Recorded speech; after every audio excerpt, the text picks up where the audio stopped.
One phone call from a trembling waitress would pierce the walls of a small-town police station and unleash a storm that reached all the way to the Pentagon.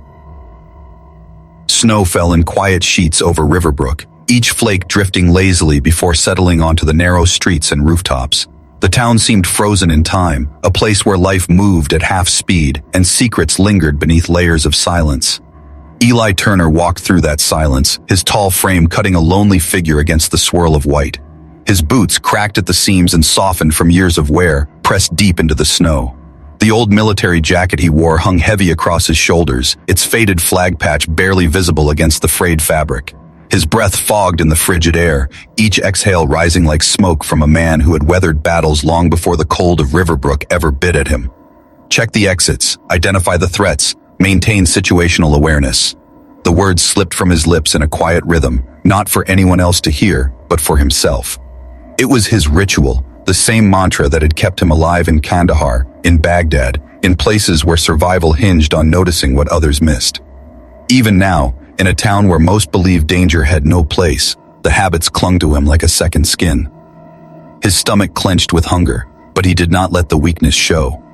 A man could go hungry, but he could not afford to appear broken. Pride was the last weapon he had, and Eli Turner wielded it as fiercely as he once had his rifle. Ahead, a neon sign flickered through the snow. Red Rail Diner, open 24 hours. Its glow was warm, inviting, the promise of coffee and heat cutting through the winter's chill. He paused outside the door, brushing snow from his shoulders with slow, deliberate motions, then straightened his posture. 3 days had passed since he'd stepped into a proper build. 3 days huddled in the abandoned railway station, newspapers wrapped tight against his chest, sleep interrupted by nightmares of desert fire and the screams of men he could not save. Tonight, though, his veteran's assistance check was tucked safely in his pocket. Small as it was, it bought him the dignity of a meal. When he pushed open the door, the bell above jingled cheerfully, but the sound died quickly. Conversations faltered, forks hovered above plates. The quiet hum of the diner stilled like a scene suspended in glass. Eli stood in the entryway, snow melting into damp patches at his feet. He knew this reaction well, the unease that spread across faces when a man who didn't fit their vision of normalcy stepped into their world. A mother clutched her child closer. An elderly man slipped his wallet into his breast pocket with practiced discretion. Teenagers in the corner booth avoided eye contact, their laughter cut short. To them, Eli was not a veteran who had served 3 tours. He was a reminder of something uncomfortable, something they preferred hidden outside in the snow. He did not flinch beneath their stares. His eyes, steady and alert, scanned the room with the precision of a soldier assessing terrain. He noted the exits, the reflective glare of the windows, the faces that looked away too quickly. Satisfied, he chose a stool at the counter, one with a clear view of both the front door and the swinging door to the kitchen. Old habits, still alive. Just passing through, he murmured, settling onto the stool, his voice low and measured, looking for a hot meal. From behind the counter, Rachel Miller wiped her hands on her apron, her heart thumping faster than it should. She'd worked the red rail for nearly 2 years, long enough to recognize the look of someone beaten down by life. But there was something different about this man. His jacket was worn. Yes, his boots barely holding together, but his eyes, clear, sharp, unnervingly calm, were not the eyes of a broken man. They were trained, disciplined, ancient in ways that made her throat tighten. She slid a menu across the counter. "Can I get you something, sir?" Eli lifted his gaze, and for a moment Rachel felt pinned by it, as though he could see beyond her practiced smile to the worry she carried for her younger brother at the academy, for the bills piling up at home. He didn't leer or dismiss her, didn't use the casual honey or sweetheart she endured from regulars. Instead, he nodded slightly. "Coffee, please. Black. And whatever's the special tonight, if it's not too much trouble, ma'am." "Ma'am." The single word softened her in a way she didn't expect. She smiled faintly, pouring the coffee with hands steadier than she felt. From the corner booth, however, 2 officers in uniform watched with sharp eyes and cruel smiles, already calculating how they might test this stranger's resolve. Rachel felt the weight of their presence like a storm gathering in the distance. She glanced back at Eli, and a single question rooted in her chest. Who is this man, really? Snow whispered against the diner windows, the kind of soft, steady fall that muffled the world outside and made the red rail glow warmer than it deserved. But inside, the warmth felt brittle, stretched thin like the silence that had followed Eli Turner's entrance. He sat at the counter with the stillness of a man who had endured colder nights and harsher stares, his hands wrapped around the coffee cup as though it were a weapon, steadying him, grounding him. In the far corner, officers Kyle and Barnes watched with predatory amusement.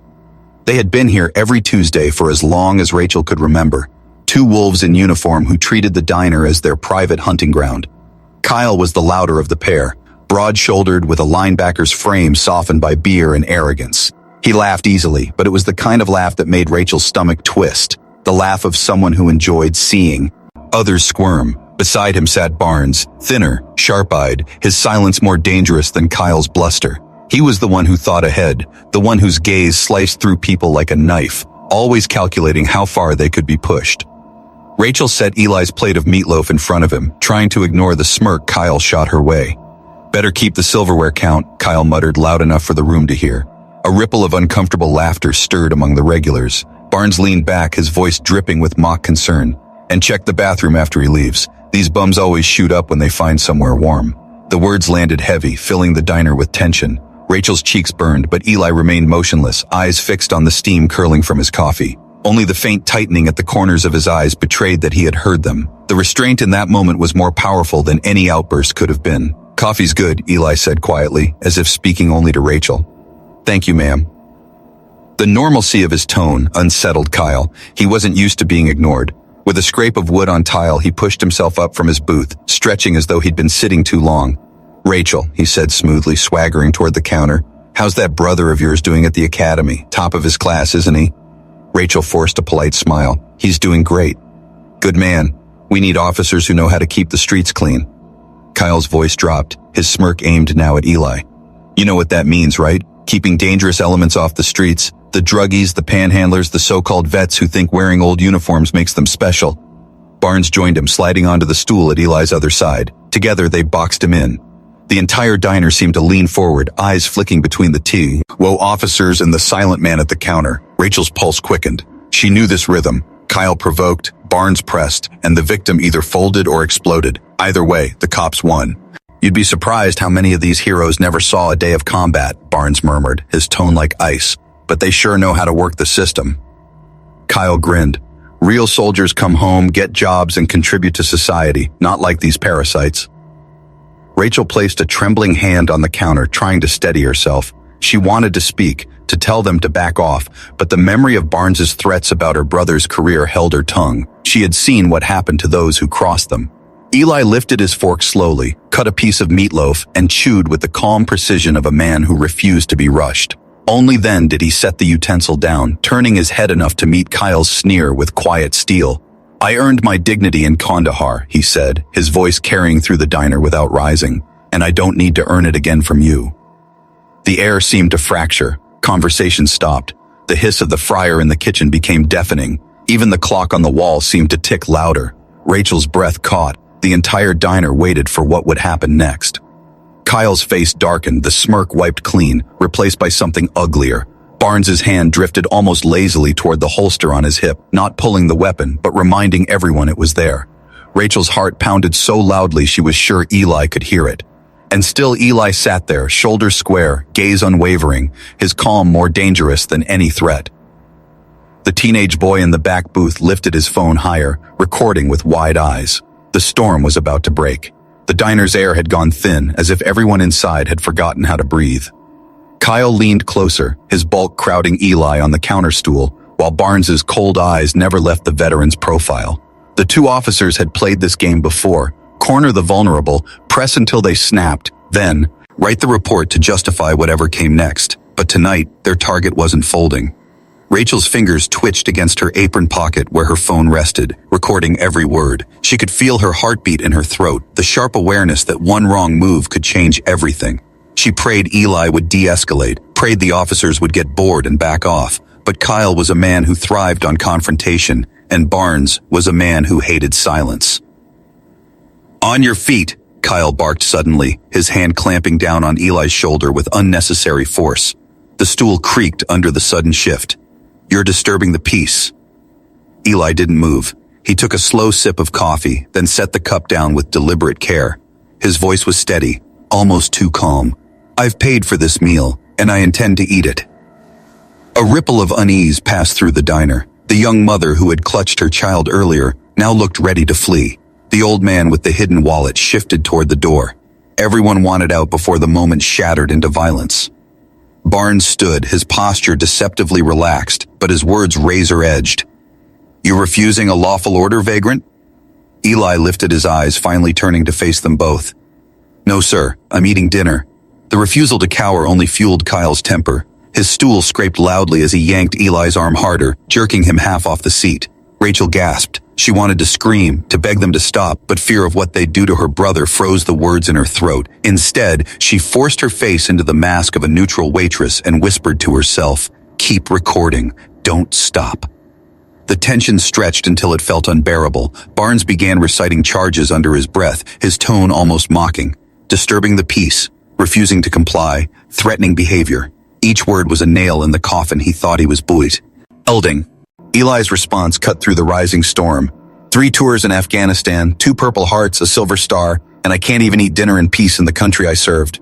For the first time, some patrons lowered their eyes, shame flickering in their expressions. The teenage boy's hands shook as he held his phone steady, capturing every frame. Kyle sneered, leaning so close Rachel could smell the stale coffee on his breath. "Save the sob story for someone who cares. Hero." With a violent tug, he pulled Eli fully to his feet. And then it happened. The chain around Eli's neck caught on Barnes's watch. His dog tag slipped free, clattering to the tile floor, the metallic sound echoing like gunfire in the stillness. Kyle grinned, lifted his boot, and ground the tags into the snow that clung to the floor by the door. "Oops," he said, the word dripping with mockery. "Guess you're not such a hero after all." For the first time, Eli's calm cracked, not with rage, but with something deeper. He looked directly at Rachel, his voice clear enough for everyone to hear. "If something happens to me, call General Whitaker at the Pentagon. Tell him Eli Turner is in trouble." The room froze. The absurdity of the statement struck like lightning. Barnes barked a laugh, the kind of laugh that dared anyone else to join in. "Yeah, and I've got the president on speed dial. Let's go, Turner." They shoved him toward the door, his boots sliding against the floor, but his head remained high, his eyes steady, not resisting, not breaking, simply enduring. The bell jingled violently as the door swung open, a blast of snow sweeping in. Rachel's breath caught as she followed them into the parking lot, still filming, though her hands trembled so badly she could barely hold the phone. They slammed Eli against the patrol car with a thud that made her flinch. His grunt of pain was low, but it carried. The Ags fell again, this time into the snow. Barnes kicked them aside without looking, the sound of metal against pavement sharp in the cold air. Kyle shoved Eli into the back seat like trash being taken out. The cruiser's engine roared, tires spitting slush as they pulled away into the storm. Rachel stood frozen in the doorway, the cold biting into her skin. Around her, the other patrons scattered quickly, hurrying to cars, muttering excuses, pretending they hadn't seen. She was left alone, staring at the faint glint of silver half buried in the snow. Her feet moved before her mind caught up. She bent down, fingers brushing away the ice until the words emerged. Turner, Elijah J. The weight of the tags in her palm felt heavier than steel. Methodist. Blood type O positive. Not a nameless vagrant. A soldier. A man with history and sacrifice engraved in cold metal. Her phone was still recording. She ended the video with a shaky thumb, then hesitated. Her whole body trembled as she unlocked her phone again and whispered to herself, "Please don't be crazy." The Pentagon's main number blinked on her screen. Her thumb hovered over the call button, and then with a deep breath she pressed it. The line rang once, twice, 3 times. Rachel almost ended the call, her stomach twisting with dread at the absurdity of what she was doing. Who called the Pentagon because of a homeless man? Who risked their job, their brother's future, their safety, for a stranger with cracked boots and haunted eyes? But before she could hang up, the line clicked. "Department of Defense, how may I direct your call?" The voice on the other end was professional, clipped, businesslike. Rachel's throat tightened. For a moment, no sound came out. Then she forced herself to speak. I need to speak with General Whitaker, please. It's about Eli Turner.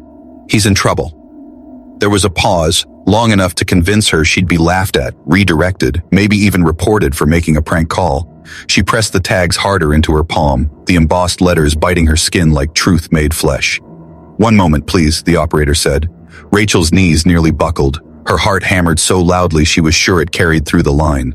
There were clicks, the sound of distant transfers, muted conversations in rooms far away from Riverbrook. The bathroom tiles felt icy against her back as she pressed against the wall, trying to steady herself. Then another voice came on, deeper, more measured. "This is Colonel Reynolds, aide to General Whitaker. Who am I speaking with?" "My name is Rachel Miller," she whispered. "I work at the Red Rail Diner in Riverbrook. Sergeant Elijah Turner, he told me if something happened I should call. Officers arrested him tonight. They weren't gentle. I'm afraid they'll hurt him." Silence stretched, thick with weight. She was about to repeat herself when she heard muffled voices in the background, rapid fire, urgent. Then the line shifted again. "This is General Harold Whitaker," came a voice that resonated with command. Not loud, not harsh, but the kind of voice that made rooms go still. "You have information about Sergeant Elijah Turner. Tell me everything." Rachel squeezed her eyes shut, her free hand trembling so badly she nearly dropped the phone. The words spilled out, the diner, the taunts, the dog tags ground into the snow, Eli's calm refusal to break. Her voice cracked more than once, but she told it all. Whitaker didn't interrupt. He listened, and as he listened, memory stirred in him. At that very moment in Washington, D.C., in a wood-paneled office overlooking the Potomac, General Whitaker's jaw clenched. He remembered the dust-choked streets of Kandahar, the heat, the fire, the chaos when their convoy was ambushed, the moment his own leg was pinned beneath burning steel. He had ordered his men to retreat, but one soldier had disobeyed, Staff Sergeant Elijah Turner. "Not today, sir. Not ever." Turner had dragged him free, bullets cutting the air, then gone back again and again, pulling others out of the inferno until the skies thundered with rescue. Whitaker owed his life to that man. "Miss Miller," he said now, his voice softer but no less firm, "you did the right thing. My aide will text you a secure number. Send the video you recorded, every second of it, then go home. Do not discuss this with anyone, not even your brother. For now, that's an order. Understood?" "Yes, sir." Rachel's breath shuddered. "Sergeant Turner," Whitaker continued, his voice lowering, "is one of the finest soldiers I ever commanded, and I take care of my people. Always." When the line went dead, Rachel sat in silence, phone clutched to her chest. She had expected ridicule. Instead, she had lit a fuse that stretched from Riverbrook all the way to Washington. In the holding cell of the Riverbrook Police Department, Eli Turner sat on a concrete bench, eyes closed, posture serene. The cell was cold, the fluorescent light buzzing faintly overhead. His ribs ached where Barnes's elbow had landed, but pain was an old companion. He let his breathing steady, falling into the rhythm he had learned during recovery at Walter Reed. Meditation, the doctors had called it. Survival, he called it. The sound of boots echoed down the hallway. He didn't open his eyes when the cell door clanged, only when a woman's voice spoke, crisp and respectful. "Mr. Turner, you're free to go." He looked up. Two figures stood before him, agents in dark suits, badges gleaming under the fluorescent light. "Special Agent Daniels, Department of Defense Internal Affairs," the man introduced himself. "This is Special Agent Morales. We're here at the direct request of General Harold Whitaker." For the first time all night, Eli smiled, faint but real. The old man came through. "Yes, sir," Agent Morales replied. He did. As they escorted him past the booking desk, Barnes's face drained of color. Kyle's smirk faltered, rage twisting his features. "You can't just walk him out," Barnes snapped. "This is our jurisdiction." "Officers," Agent Daniels said coldly, "the Department of Defense will be conducting a full review of your actions tonight. I suggest you review the Constitution. It applies to all citizens, housed or not."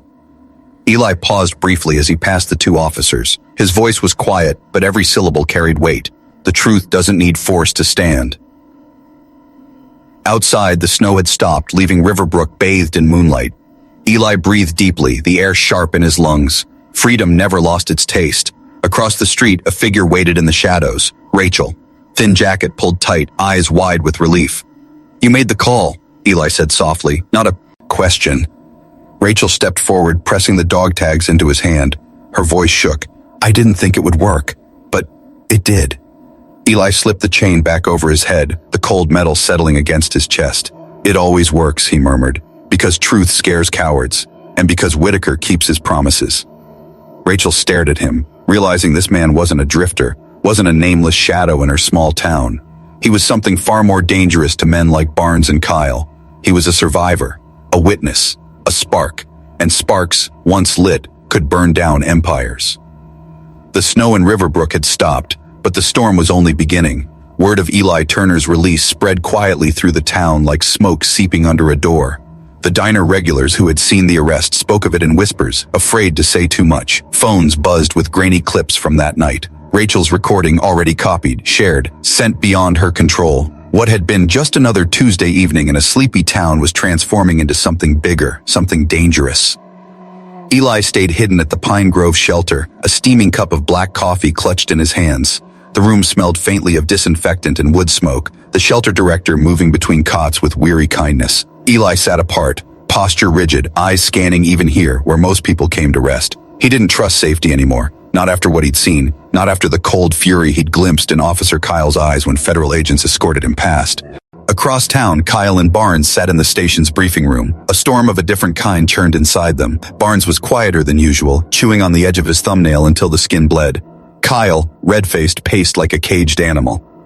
"That bum humiliated us," Kyle spat, slamming his fist against the table hard enough to rattle the coffee cups. "Dragged out by suits like we're the criminals. We can't just let this stand."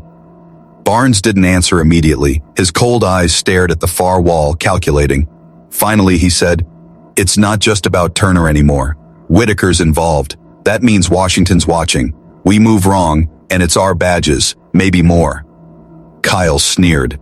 "So what, you want to roll over?" "No," Barnes said softly, his voice like a blade being drawn. "I want to make sure when we strike back, it counts, and I know exactly who we can lean on." The Shieldmen. Rachel didn't know the name yet, but she could feel their shadow. Back at her small apartment, Rachel sat in near darkness, a blanket around her shoulders. Her phone wouldn't stop buzzing, some messages supportive, others venomous. "Traitor, cop hater, you'll regret siding with scum." Someone had slid a folded note under her door that read in block letters, "Keep your mouth shut, or else." She jumped when the knock came, but it was only Eli. He stood in her doorway, coat dusted with snow, his presence filling the narrow hall like an anchor dropped in a storm. "You're already marked," he said bluntly, his gaze flicking to the note on her counter. "They'll try to scare you quiet." Rachel wrapped the blanket tighter, forcing her voice not to shake.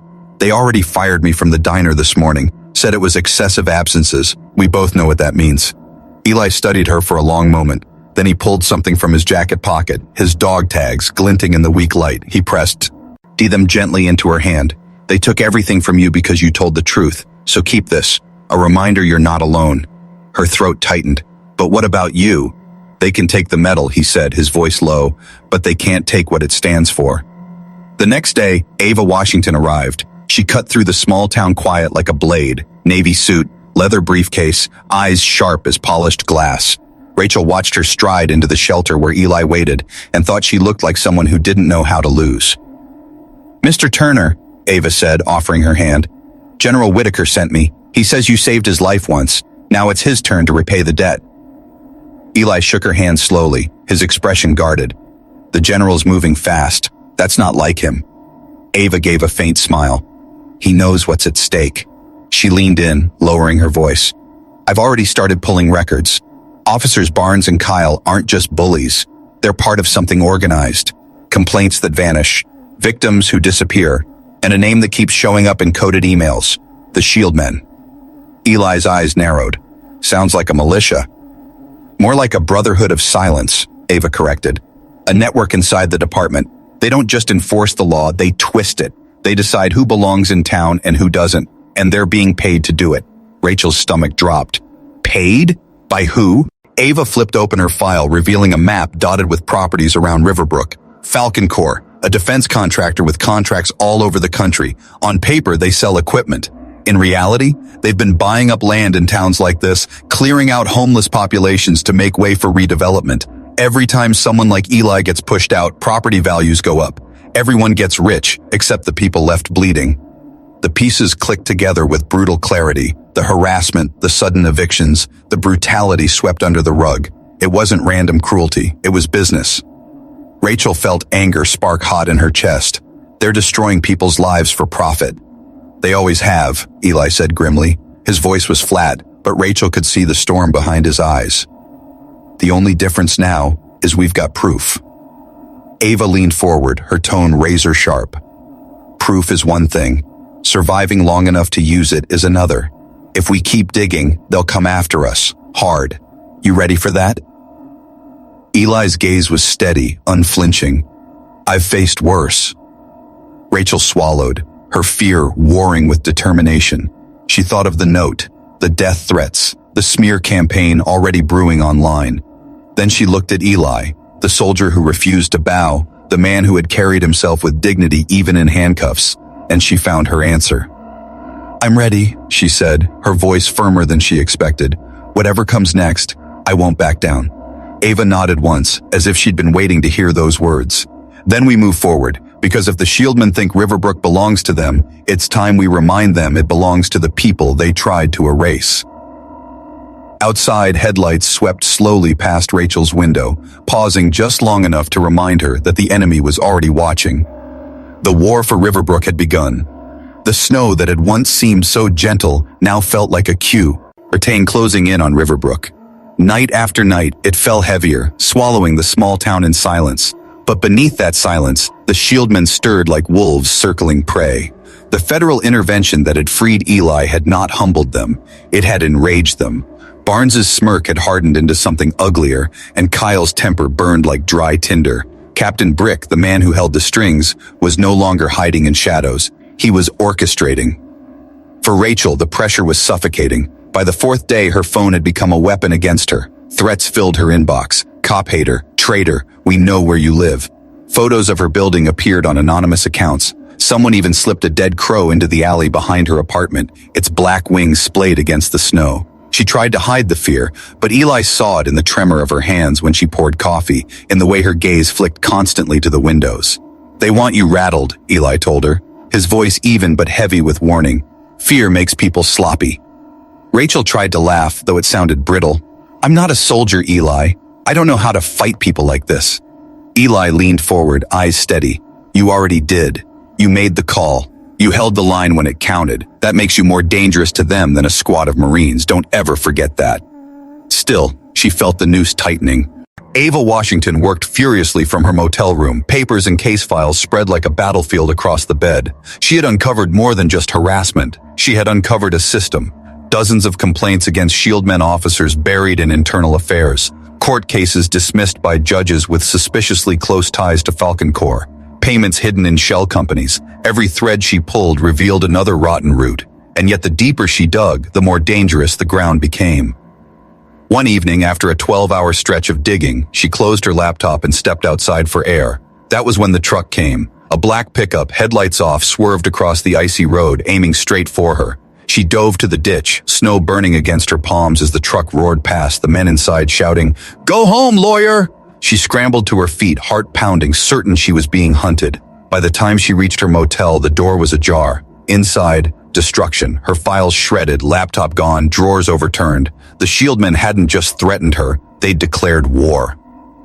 That night, Eli decided it was time to call for backup. He used a payphone at a gas station on the edge of town, a number etched in his memory like scripture. "Q's Tech Haven," came the cheerful voice on the line. "The Eagle needs new talents," Eli replied. Silence, then a sharp intake of breath. "Turner? After all this time?" "It's me, Q, and Riverbrook's burning. I need you." 6 hours later, a van with Q's Tech Haven painted on the side rolled into town.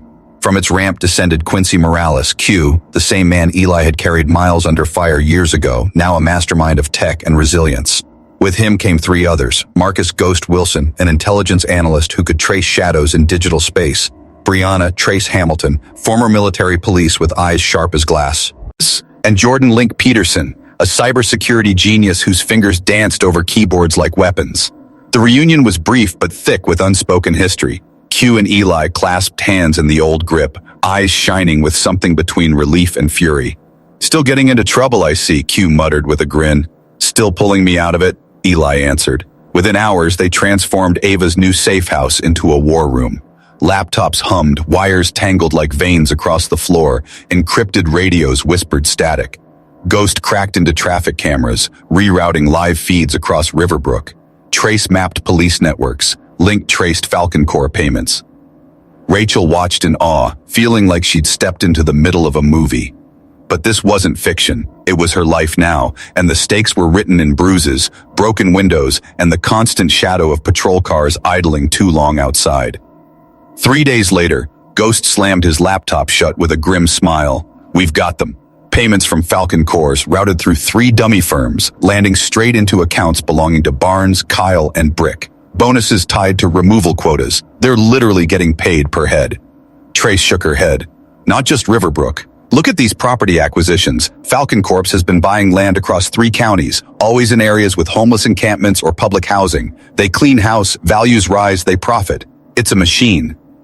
Before anyone could process, Rachel's phone buzzed. A message from her brother Jameson, the academy cadet. "We need to talk. I know things about Barnes and Kyle." That night, Jameson sat trembling in Ava's motel room, his uniform neatly pressed, but his eyes haunted. "Barnes beat a man to death 3 years ago," he whispered. "A homeless vet with schizophrenia. They said he attacked Barnes, but the store owner's statement didn't match. Captain Brick buried it. They call it training now, how to rewrite reports, how to make the system protect them. They call it the real education." His words cracked something open. It was no longer rumor. It was murder. Rachel was still absorbing this when fate struck again. The next afternoon, as she left to grab food for the team, a cruiser pulled up beside her. Kyle stepped out, smile like poison. "Rachel Miller," he said mockingly, "you're under arrest for interfering with police business and tampering with evidence." Barnes followed, his eyes glittering cold. "Get in the car." Rachel protested, but their hands were iron. The world blurred as they shoved her into the cruiser. Traffic cameras caught the abduction. Cues hacked feeds tracing the car to an abandoned warehouse on the outskirts of town. Eli stood over the map in the safe house, every muscle tense, his voice calm but lethal. "They won't take her to the station. Too risky now. They'll take her off the books. The warehouse. That's where Brick told his men to persuade the ones who wouldn't leave." He looked at his old squad, then at Ava, at Jameson, at the terrified but determined faces around him. "This isn't about evidence anymore. This is extraction. We go in, we get Rachel out, and we walk out with the truth still in our hands. No weapons unless necessary, no blood unless forced, but we will not lose her." The room fell silent, and then, one by one, heads nodded. The war for Riverbrook had entered its most dangerous hour.